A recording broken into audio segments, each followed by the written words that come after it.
तो कभी भी दूसरों को नहीं बोला हाँ ये करो, हाँ ये नहीं करो, नौकरी छोड़ दो, नौकरी कर लो, नहीं। उसकी पूरी जीवन उस निर्णय पर डिपेंडेंट होने वाली है। उसको निर्णय करने की शक्ति को बढ़ाने की विधि सिखाओ। लेकिन दूसरों के लिए निर्णय लिया तो उनके जो कर्म का परिणाम आएगा उसका भागीदार कौन बनने वाला है? जिसने उनको वो कहा। ठीक है, ध्यान रखेंगे इस बात के लिए। तो मन की शक्ति मतलब संकल्प की शक्ति, आत्मा की शक्ति मतलब निर्णय करने की शक्ति। क्योंकि आत्मा 3 काम करती है सारा दिन, इसको भी फिट करना है। आत्मा क्या है? वो शक्ति है। वो क्या करती है सारा दिन? आत्मा जब सोचने का काम करती है हम उसको मन कहते हैं। आत्मा जब निर्णय लेने का काम करती है हम उसको बुद्धि कहते हैं। और मैंने सोचा और निर्णय लिया और वो मैंने कर्म में लाया। कोई भी कर्म जब बार बार रिपीट हो जाएगा तो वो हमारा क्या बन जाएगा? संस्कार बन जाएगा। तो फिर दीदी ने आज कहा आप पुण्य आत्मा है, मतलब आपका संस्कार बन गया पुण्य। तो इसीलिए वो जो 7 संस्कार हैं वो हर आत्मा के संस्कार है। रिपीट करेंगे, पवित्रता, रिपीट करें, क्या है मेरा संस्कार? पवित्रता मतलब एक भी संकल्प अशुद्ध, अशुद्ध मतलब उसमें थोड़ा भी कुछ नेगेटिव नहीं है। चिंता भी पवित्रता नहीं है। दूसरे को दुआएं देना ये पवित्रता है। दूसरे को देखकर चिंता करना ये पवित्रता नहीं है। पवित्रता अर्थात जो सामने वाले की शक्ति को क्या करेगी? बढ़ा देगी, उसको शुद्ध शुभ संकल्प देना है। तो मैं पवित्र आत्मा हूँ, शांत, शक्तिशाली, प्रेम स्वरूप, सुख स्वरूप, ज्ञान स्वरूप, आनंद स्वरूप। ये 7 संस्कार मुझ आत्मा के हैं। तो मन, बुद्धि, संस्कार।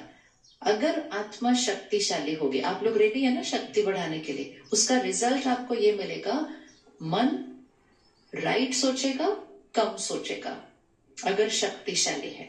अगर आत्मा कमजोर हो गई है तो ज्यादा सोच रही है, और ज्यादा सोच रही है मतलब क्वालिटी क्या है? डाउन की है।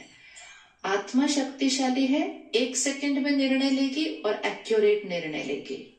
आत्मा कमजोर है, सोचती रहेगी, निर्णय नहीं ले पाएगी और कई बार गलत निर्णय ले लेगी। और संस्कार, आत्मा शक्तिशाली है तो ये 7 संस्कार कर्म में आने शुरू हो जाएंगे। आत्मा कमजोर है तो ये 7 संस्कार के विपरीत चल रही है। तो आपको क्या लगता है इस समय हम शक्तिशाली हैं या थोड़े से कमजोर हुए? इसीलिए आत्मा को शक्ति को बढ़ाना है। और आत्मा की शक्ति बढ़ाने के लिए क्या करना पड़ेगा? चिड़िया किसके पास गई?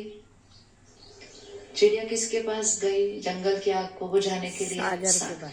अब इसको विजुअलाइज करो, 1 सेकेंड सीधा बैठो, किसी को याद करो, किसी को भी याद कर लो आप इस टाइम, किसी को भी, किसी का एक का नाम ले आओ अपने मन के ऊपर।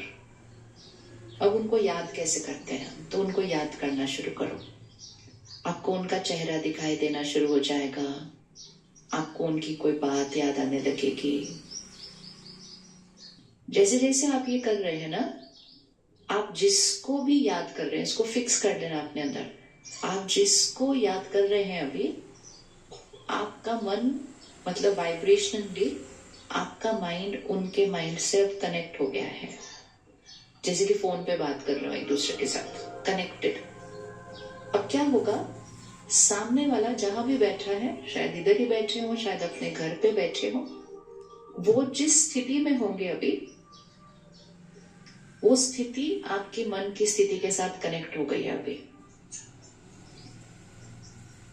और अगर आप थोड़ी देर इस याद को पकड़ के रखेंगे तो आपकी स्थिति पर उनके मन की स्थिति का असर पड़ना शुरू हो जाएगा।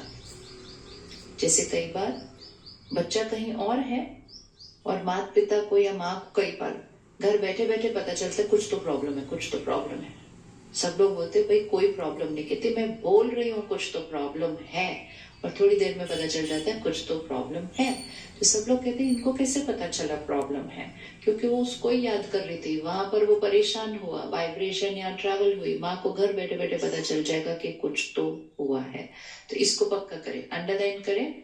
ये एक है, आप दूसरे हैं। आप जिसको याद करेंगे आपकी स्थिति उनके साथ क्या हो जाएगी? कनेक्ट